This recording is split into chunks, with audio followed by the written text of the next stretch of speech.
Assalomu alaykum aziz kanalimiz kuzatuvchilari. Bugungi video roligimiz 2024-yilda vafot etgan san'atkorlar haqida.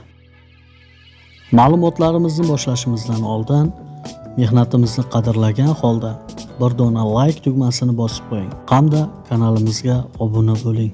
O'zbekiston xalq artisti, aktyor, rejissyor Turg'un Azizov 2024-yil 22-yanvar kuni 90 yoshida vafot etgan. Klip maker, operator, rejissyor Jasur Shametov 2024-yil 10-fevral kuni 39 yoshida vafot etgan. Gap yo'q, hajviy ko'rsatuvi orqali bizga yaxshi tanish bo'lgan aktyor Olim Qo'sharapov 2024-yil 19-mart kuni 58 yoshida vafot etgan. Aktyor hamda rejissyor Mashrab Kimsanov 2024-yil 12-may kuni 69 yoshida vafot etgan. O'zbekiston xalq artisti Malika Qayumova 2024-yil 13-iyun kuni 70 yoshida vafot etgan.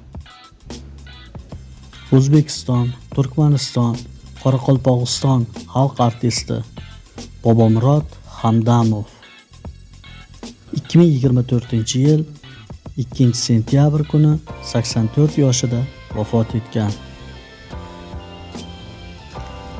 O'lsam janozamni bulbul o'qisin she'rining muallifi shoira Bibisora To'raboyeva 2024-yil 15-sentyabr kuni 72 yoshida vafot etgan. O'zbekiston xalq artisti, dublash ustasi To'lqin Tojiyev 2024-yil 13-dekabr kuni 88 yoshida vafot etgan. Aktrisa Halima Ibragimova 2024-yil 7-dekabr kuni 45 yoshida vafot etgan. O'zbekiston xalq artisti Shafoat Rahmatullayeva 2024-yil 83 yoshida vafot etgan. Xurmacha roli bilan bizga yaxshi tanish bo'lgan aktyor Abror Tursunov 2024-yil 7-fevral kuni vafot etgan. Taniqli bastakor Musaxon Nurmatov 2024-yil 9-sentyabr kuni 56 yoshida vafot etgan. Vafot etgan san'atkorlarimizning oxiratlari obod, joylari jannatdan bo'lsin.